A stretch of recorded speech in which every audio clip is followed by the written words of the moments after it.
I want to welcome to this show top 15 finalists from Pop Stars 2, Jackie Salvucci. Hey, what's up, guys? What's up, Danny? How is your Sunday going today?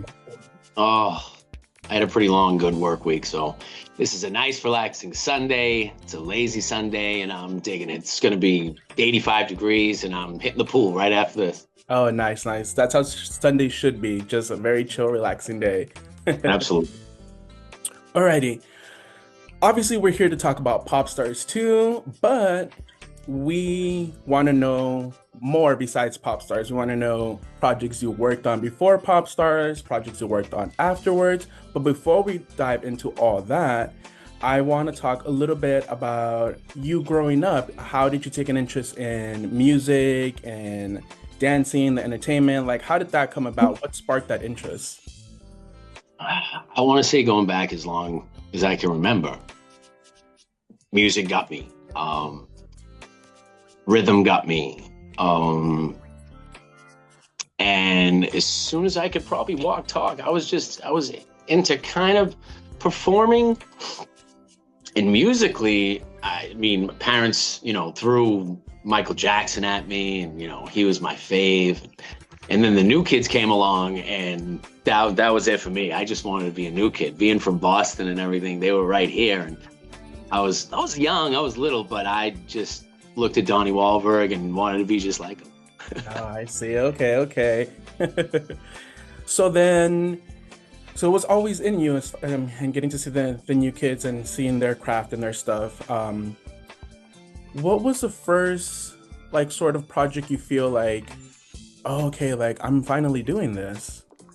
I'd say going through high school, I did, a bunch of theater and acting and musical theater and things like that. But when I had a little group before the Making the Band project, and it was three guys and me, and we did some local shows, but we got to Hawaii, and it was a little serendipitous at the time because we did a show at the Blaisdell Arena, and it was kind of a showcase slash audition for Maury Starr, who was the manager of the New Kids on the Block. Hmm.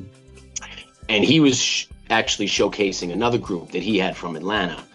And when he got a look at us, he came right backstage and approached us and wanted to work with us. And we were doing it just for not fun, but really get our name out there. But it was fun. And when we had a conversation with him and sat down with Maurice, that's, I think, the first time that I said, okay, this could be real. Okay. Was this the B Factor group? Yes. Okay. Yes. Initially, at the time of the show, we were called For Real, and then it got changed to B Factor, partly because of Maurice, to be honest with you. Oh, okay. And yes, that was it. That actually, one man left the group, and we were down to three, and we went on as B Factor, and then Making the Band popped up. Yes, let's talk about that. So, I was rewatching some of the episodes last night, and you are Really? very, yeah. I have a DVD with like all three Oh seasons. no! Oh Yeah, no! yeah. So Cool. you were featured very heavily in those first few episodes. I Yeah. mean, it was a whole bunch of you guys. It was, I mean, especially when we saw like the top 25, and some of them we barely got to see screen time for them, but you were very featured.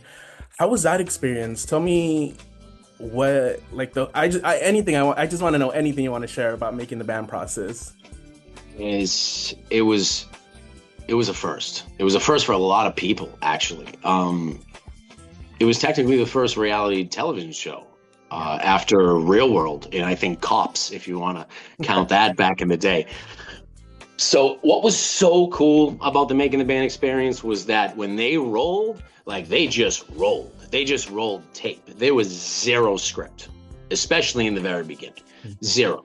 They rolled tape, and when that tape ran out, you'd had someone just come in, switch it up, and just keep going. And I credit Bune and Murray for making a story truly just out of that. And the guys I think it was such a cool experience for everybody because it was the first thing for everybody. So that semifinal with the top 25, it was in Disney, and, you know, being from the Northeast, especially, you know, your dream is to always go to Disney World as a kid. So I had been as a kid a few times and as a teen once, and now auditioning there with those guys and Lou Pearlman, and it was MTV, but it was going to be on ABC, so it was actually a network television show. It was a pretty crazy experience. It was a pretty crazy experience. But I clicked with I mean, all the guys. But man, I made friendships there that I still have today. I think that's like such the beautiful thing about working on certain projects when you make those instant connections and you're able to continue that friendship years beyond, you know? So Beyond. I would never have imagined that me, especially the guys in O-Town today. I mean, I'm so close with them. Every time they come to town, you know, we get together and we hang out when they're not on tour. And it's 25 years. I mean, it's 25, gonna be 26 years this December. And these guys are like my brothers, especially Trevor Pennick. I mean, that dude, he's my brother. yeah. When you got cut for making the band, at that moment in your thought process, like what was next? What did you want to do next in that moment? Nothing. I wanted it to not be at that moment. But right when I got home from that experience, I mean, well, it was hard because you had to keep it a secret at first. You know what I mean? Yeah. So the only people I was talking to really was my family. And I wasn't even telling my boys really and my friends what happened exactly. You had to wait. We signed all these contracts, and then so that was tough. I mean, I was 19 years old at the time. Like, you know what kind of experience that you can't say. I mean, come on, people can't keep a secret today for anything. And we did, and I really cared about those guys and what they were doing. So I wasn't, you know, gonna ruin that for anybody.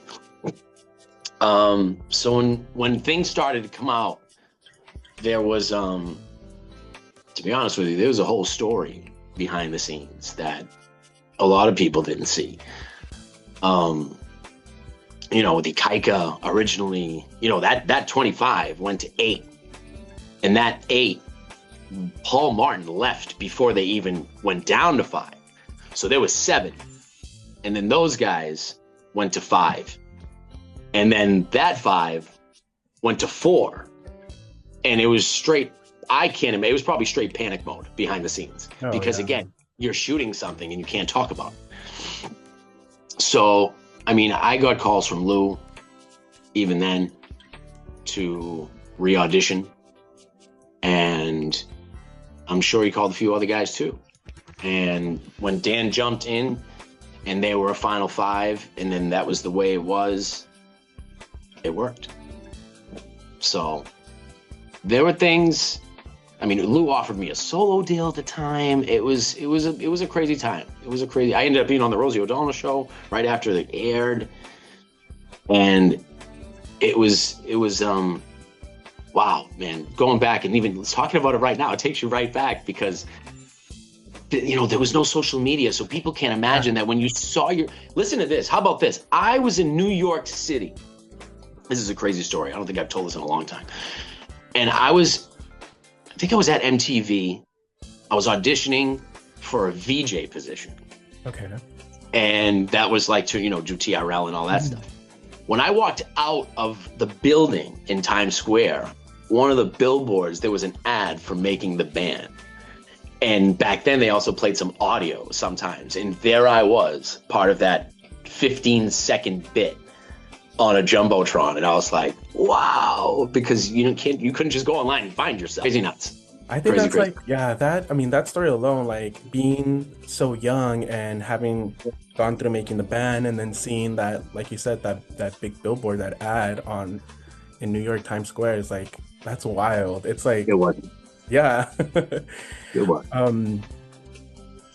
When I was doing my research, I also saw that you did Next Big Star with Ed McMahon. Yeah, so that was like an online competition. Okay, yeah, because I That mean, was like one of the first ones. okay, yeah, because I was doing my research and through the archives, I found a few things, but like I found like no photos, no videos, no nothing. So there's only so much that stays on the internet. But was that after, before making the band, or It after? was definitely after making the band, and I want to say it was probably before Pop Star. So I think it was in between that time, if Okay. I had to guess. And it was an online competition where you sent in videos and they played it online. And then when you were online, they voted. That's how you voted. You voted Mhm. online. And I think I ended up coming in second place or something like that. Okay. Um, but I forget who beat me, but it was like this solo male age category, and I ended up coming in second, I think it was. Oh, okay. It's very random. It's very random. All right, let's jump into Pop Stars 2. By Yeah, any chance, did you see the first season, or you just went in going in blank? I know. I knew what it was. I for sure knew what it was. I remember Eden's Crush because I was definitely a pop music guy. So I remember, and I had been part of a process just like it. Um, but I don't think I knew the girls as well Okay. specifically. But yes, know the project, knew the story, and now was James. She was on the first one too. Yes. Correct. Yeah, she was. Yeah, she Yeah. was the only returning judge. Yeah. Because that's the only. I think that's the only thing I remembered her from at the time when I met her on set Okay. was that she was from the first season. And then what made you want to audition for Pop Stars 2? Having already done the making the band and knowing how sort of the process was almost going to be like, what sparked that interest in auditioning for the show? I want to say because I probably wasn't in a group at the time. Still wanted to be in a group, and then being able to possibly be in a group with my sister was a really cool experience, opportunity, adventure. It was something you don't see every day. So we were just like, let's do this together. Yeah. I mean, yeah, you talking about your sister Vanessa. I remember watching the episodes, and since the very first episode, I was like, oh, like there was something about you two that I was just like, oh, I really like them. I really like them. That they're siblings. I really like if they were to make the group together. Like to me, I mean, I think at the time I was 14 for season 2, so I was a little kid, a viewer just watching, but I was like, oh, like there was just something about you guys that it's like personalities that just I was like, oh, they're good, they're good. I hope they make it far. Thank you. Thank you. All right, so you auditioned in New York. How was that Yeah. first day audition process like? Long because the word had gone out, this has become a thing now. So making the band was done. I don't know if making the band season 3 or 4, when it got taken over on MTV, it was at day 26 or the band, one of them were getting it. Anyway, and then Popstar's first season came. So I think I thought I kind of had a leg up going through something like that also. But it was busier. It was much busier. Plus, it was co-ed. It was guys and gals, so there was going to be, way more of a chance of a lot more people. So the lines were definitely longer than making the band was. In the first day, I can't remember what hotel it was now, but it was definitely in the middle of New York City. And if you're going to probably have to remind me who else came out of New York with me and Vanessa. You had Greg. Greg and Angel. Yes, Angel was, yes, New York as well. You also had My was I think Dorothy and Leanne were in New York as well. And Lori. Yes, I think Lori was from New Laurie York was. as well. Yeah, Laurie was. Wow. Um, who else? Who else? There was quite a few of you guys. No, Michael was no. He was, Michael Washington, no? yeah, I don't.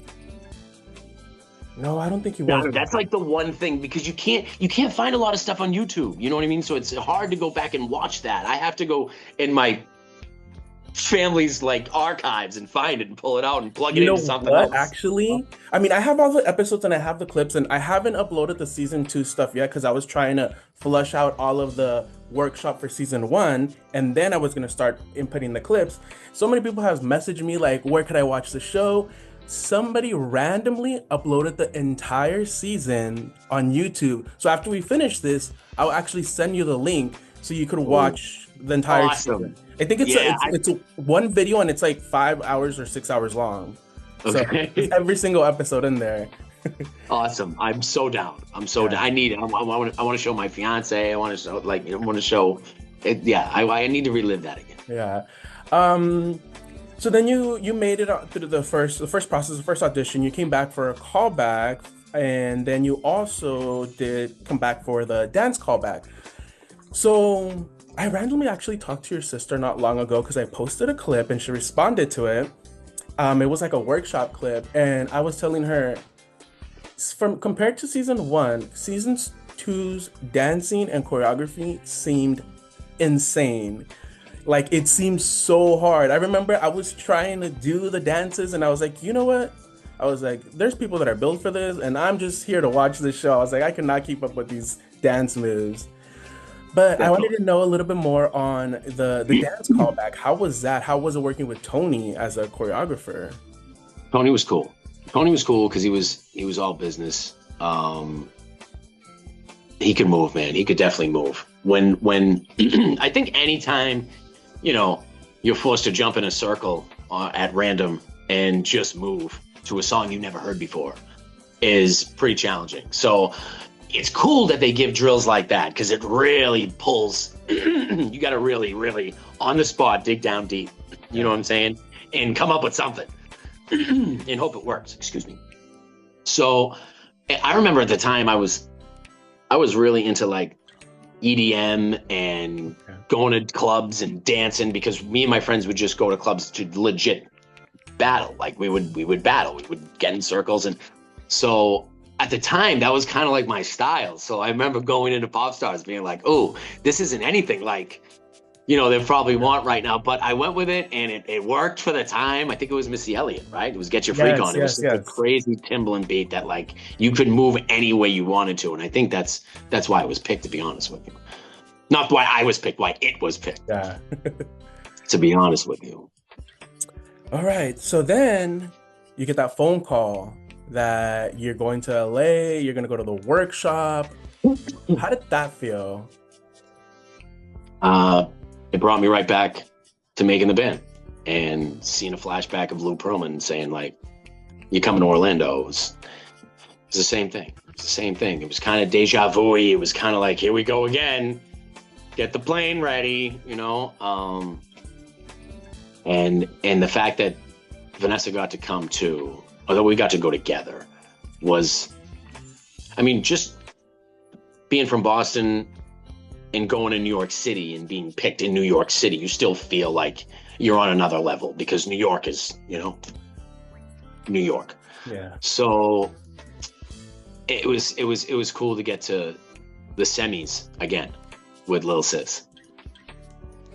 Once you got to LA, and because obviously, like we said, you auditioned in New York, so you saw the talent that was in New York. But once getting to LA and seeing all the other cities coming in and seeing all that other talent, what was your take on like the contestants? Like, had you worked with anybody before within the industry, or were you? No, No, you at the had time I didn't know anybody from that group, talented group. And I want to say my first impression was, what are they looking for? Because forget about diversity, we knew that was going to be, but what kind of voices, what specific kind of look, who's going to look cool together, who's going to sound cool together. Yeah. So it was just like it was a mixology of so many ingredients that when they were whittling down, even that didn't make any sense. You didn't know who or why. I don't know. It was pretty, because that's what you're thinking the whole time when you're in a situation like this. Yeah, you want to play nice and have fun, and you're making these crazy connections, but you're constantly have a goal, and you don't. It's kind of weird. Do you just stay true to yourself, and go what you think works for you, or do you try to bob, weave, mold to see if you can fit in this picture, because that's why you're here? You know, now today people use reality TV, I think, to just get noticed. You know what I mean? Like, just get seen to do something else, you know, where we were there to do that, you know? Yeah, it's so different now with the music competitions. It's different than what you guys did back in the earlier days with Band and Pop Stars. Even the first seasons of American Idol too are so different to what they do actually now on American Idol. Yeah, definitely. I actually auditioned for the first season of American Idol. Okay, so it was the first one. Yeah, because I've seen pictures like floating around. Like, I don't know if you had like an Idol sticker or something, and I was just like, and I wasn't sure if it was like you auditioned or maybe you were just there doing something else, or because I mean your stuff didn't air on the shows, right? No. So this is a funny little fun fact story too. So me and Vanessa also auditioned for the first season for American Idol. And I think you might find a clip of Vanessa, because I think there's a clip floating around where she is having a dialogue with Paula Abdul. Okay. So that's floating around somewhere. So first I auditioned to host American Idol. Oh. Because at the time I started now auditioning in New York City and Boston for TV commercials after these few reality shows and bits. So I start getting auditions, and I get an audition to host this music reality show. And here I am, I already was a part of this and this. So I'm auditioning to host this. Come to find out it was Ryan Seacrest, and you know, that was crazy, right? What he did with it. But it was just an audition at the time. And I auditioned, I got a couple callbacks, but I didn't get the gig. And then I said, well, I already auditioned to host this thing. I might as well audition to sing in it. So I auditioned, and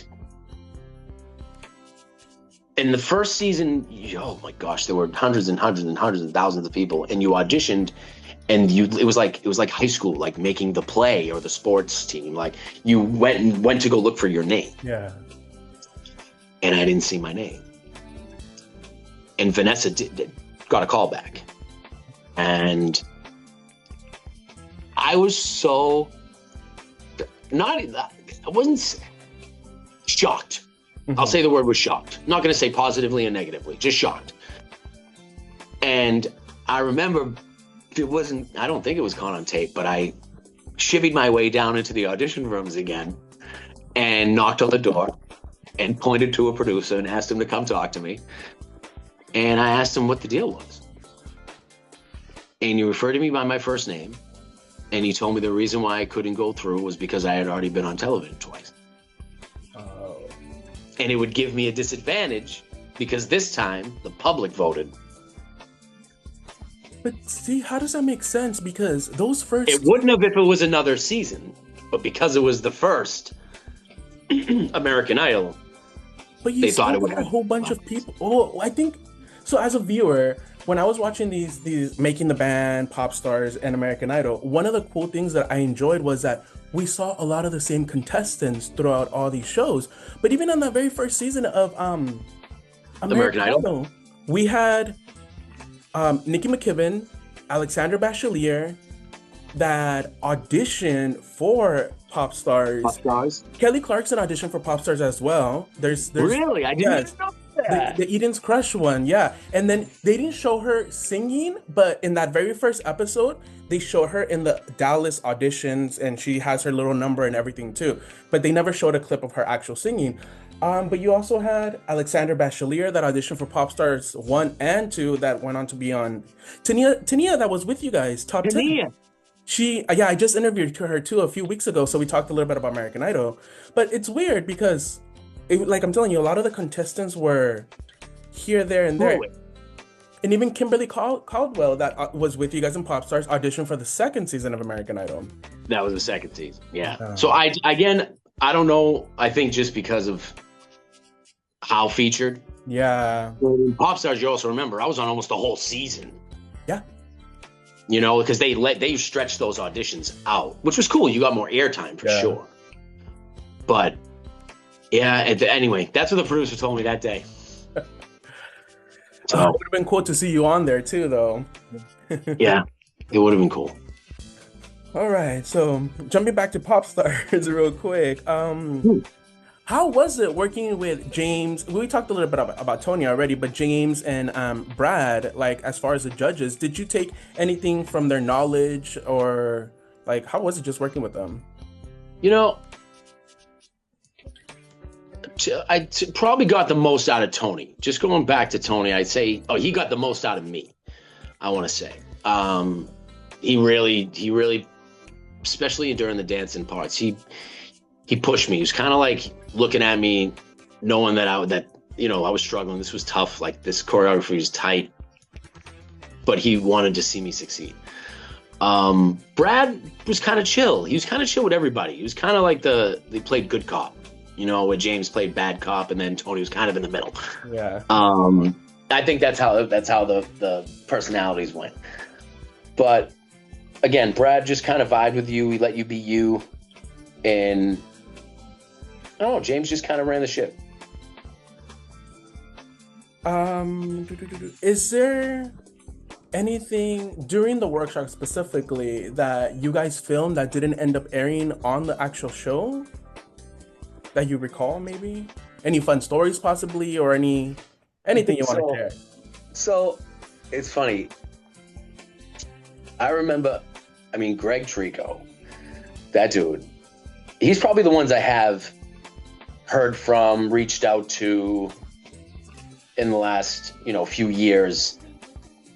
I remember there was, we were in the hotel and Samantha Mumba was staying at the hotel. She was a pop artist back in the day. If you gave me music trivia right now, if I could mention her hit song, I don't think I could do it. I wanna love you forever. Oh, I'm not that. I know who she is and I've heard her music, but it's been a minute since I've listened to her. Yeah, I don't think I could get it. I need a lifeline right now. But she was staying in the hotel, and I remember that someone recognized her. I don't know if it was Greg or somebody else, and he flipped out and ended up like chasing her down the hallway or running down the hallway to catch her and get her attention. And I remember the cameras weren't there at the time, and we said, imagine if they were, or what, because it was just hilarious. Gotta Tell You is her like big single. Gotta Tell You, Samantha Mumba. Okay. Okay, that's a fun story. Yeah, and you guys, you guys are young. You guys are trying to be a big pop star. So seeing another pop star I could only imagine, Yeah, it was funny.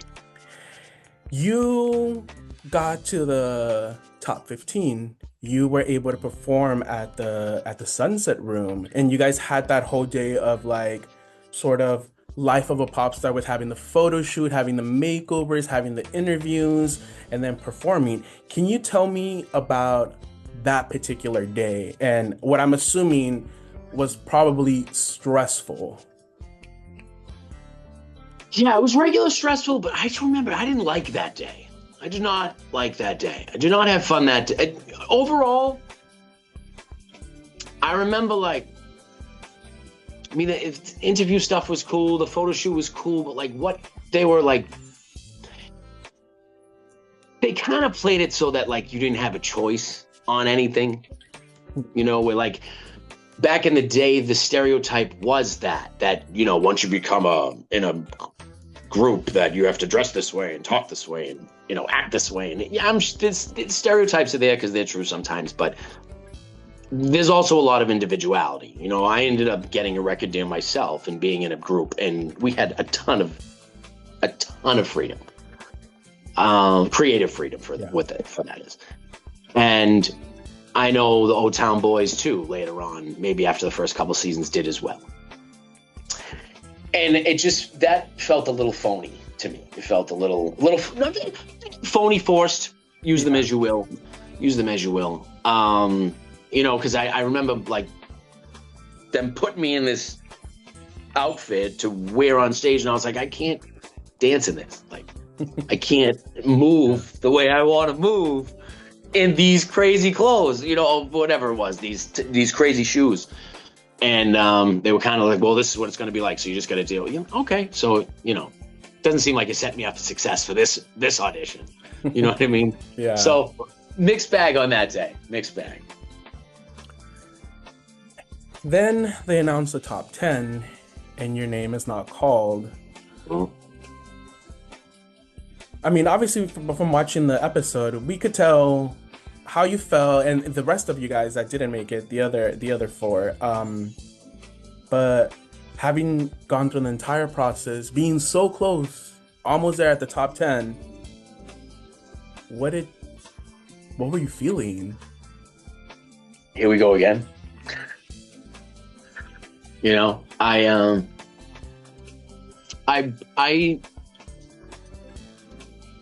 kind of relate it to, like, if you played sports in school or afterwards and you had a really big game, like a championship game, and you lost, and that bus ride home, what it felt like. That's what the plane ride home felt like, you know. Just a big game that didn't go your way. But I mean, and you know, it's because you're, you know, I'm talking like I'm 21 again. You know, it's that's how you feel when you don't know that. You think that's gonna be it. You know, you think that I'm never gonna have another shot at this again. You know, you feel that way because you're young and you haven't been through enough yet. You haven't been banged around by life enough. You know, Yeah.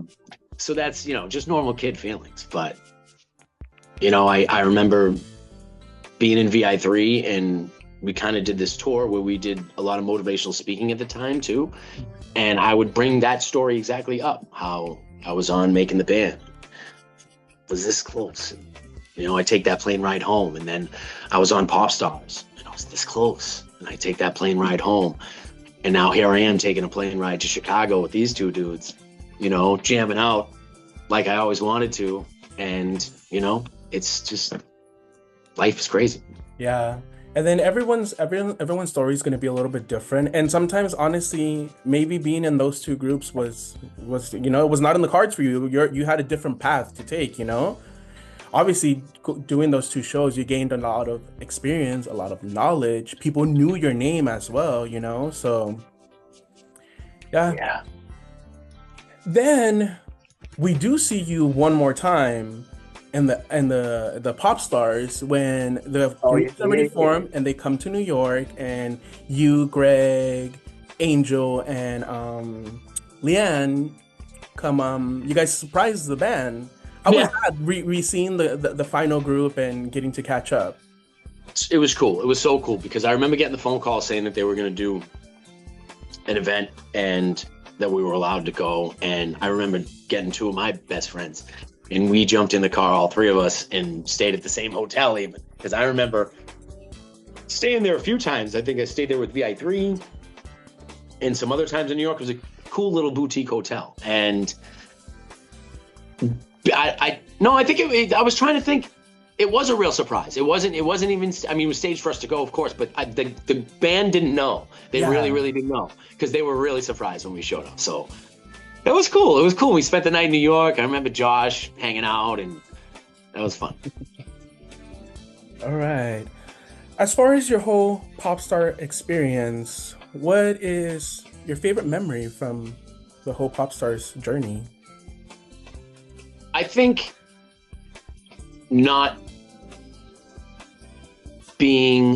going to LA. I think just going to LA for the first time to audition, because a lot of my stuff being in Boston was New York. It was always closer and more convenient, of course.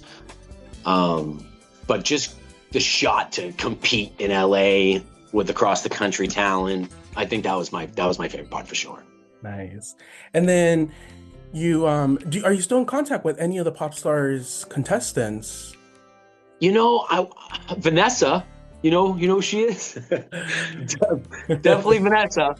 Again, I want to say I talked to Greg a few times in the last couple of years. I remained friends with Katie after Pop Stars for a little bit.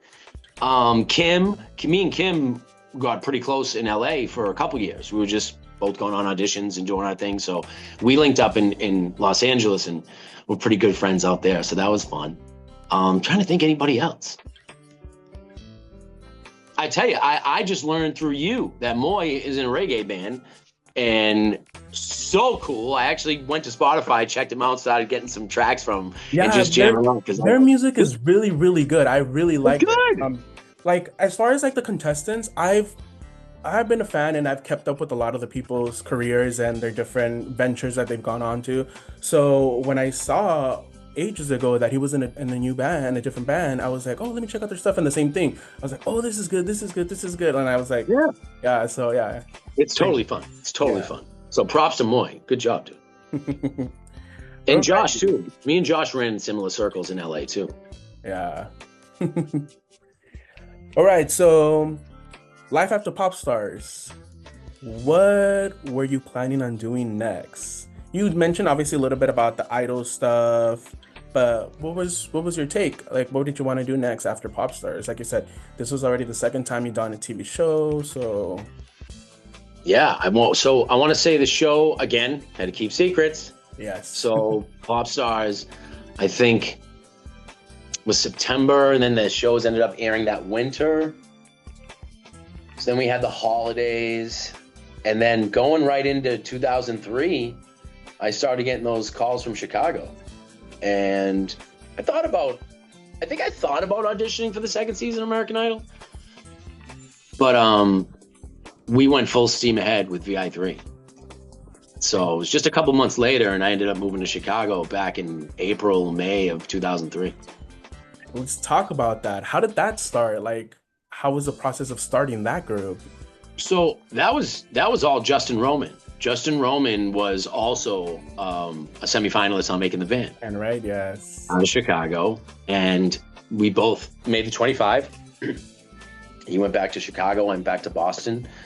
We did our own things for years locally, and the spot opened up, and they thought of me, and I flew out to Chicago. I met with Justin and Lucas and our manager, Eric Bradley, and wow, I got to sing. I think I danced a little bit, and they threw the offer on the table right away. So I remember going home. I remember flying home. That was the best flight, that one. Right. And immediately having to meet them in New York for like some kind of press already. So that was full steam ahead. And we were together for a couple years. And dude, that was the best. That was the best. I did have to live in Chicago. We were based in Chicago. Label was in LA. We were always on the road, but we were based out of Chicago, and what a great city. What a great town. That was a great time in Chicago. And again, meeting friendships that'll last a lifetime. And then how was it recording the album? Like the process for that? Dope. So dope. We did some tracks in LA with Bo Dozier and Damon Sharp. That was really cool, just having to go to LA and record music on my own album, like after everything we just went through. That was so cool. Yeah. And then we worked with, was it Jason Epperson? He worked with Nelly on his huge first album hits. Mm-hmm. That was in St. Louis. And then we recorded a lot of the stuff that Justin wrote in Chicago. And I mean, Eyes Closed So Tight, I don't know if you know it well, but you know, peaked at number 36 on Top 40, 6 straight weeks. So I mean, I think an example like going that was good too. Yeah, going through the experience on those shows to then be in your own group, your own band, having your own physical album, you know, like being able to like, oh, like I had, you know, and then like you're saying, getting your songs charting, like it's like, oh, like here I am. Yeah. It was bumps in the road, but here I am. Yeah, I mean, and then one of the biggest, the coolest, bestest things ever was getting a tour with O-Town. Yeah. So I mean, how full circle is that? Yeah. Right? I mean, damn. And me and Justin together. So like, wow, that Making the Band thing, man, really turned a fraternity into something special.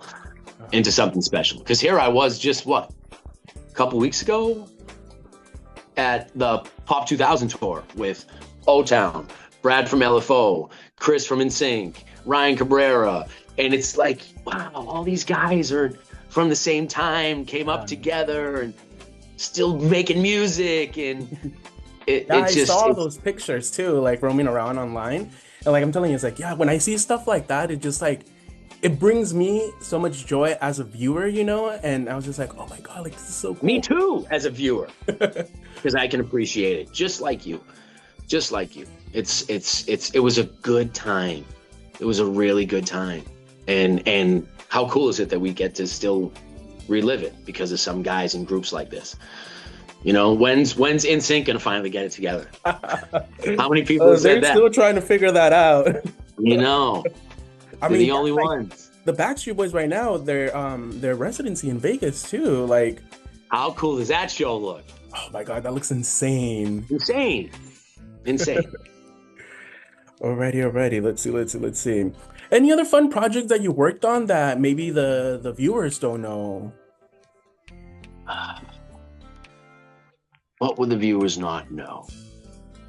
I mean, when I was in LA, I ended up, after Vi3 in Chicago, I lived in Los Angeles for a bunch of years and, you know, did some soaps and did some little TV spots here and there and some commercials and screen tested for Sopranos and Jersey Boys. And it was a hell of a time.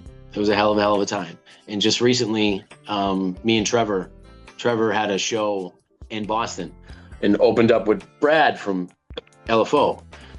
And they did a show together, and I got invited to do a couple mashups with Trev. And we actually brought Vanessa up too. I know, I saw that too. Yeah, so that was, come on, did you enjoy it? Oh yes, of course. Like I said, when I get to see you guys back together, it's a cherry on top. And then seeing your sister there too, like I was just like, Vanessa, you know, like, I mean, I kept up with her stuff too. Like I've seen her videos, her music, you know.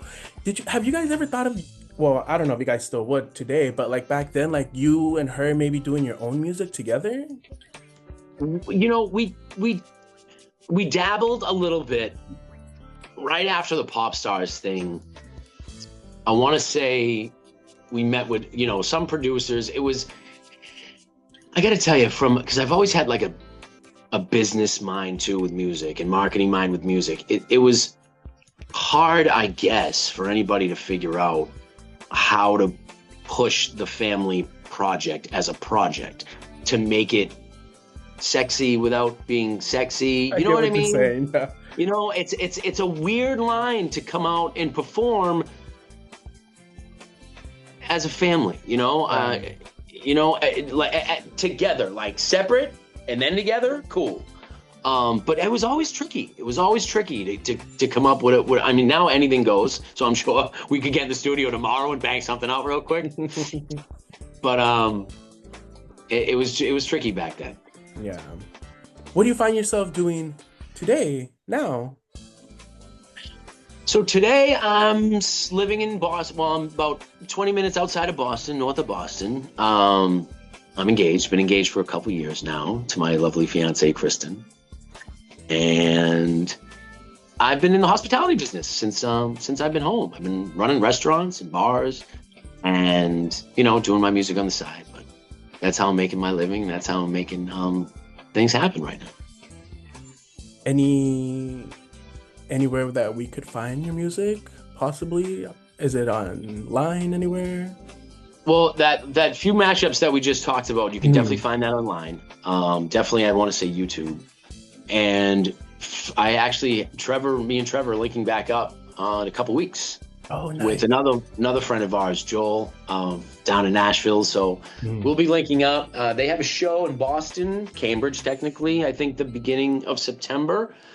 So we're going to have some time before that, and we'll see what we come up with. Nice. Can't wait to see what that is. But no, I mean, we covered everything. I really thank you so much for taking the time out of your day to just talk to me about Pop Stars, making the band, Vi3. Like, it's, like I said, you were one of my favorites on the show. So just being able to chat with you about this, it's like, wow. Like I'm in my own like little like, oh, okay, like this happened. Like I talked to Jackie Salvucci from Making the Band and from Pop Stars, you know. So like I'm Well, in my thank own you. little like zone right here, right now.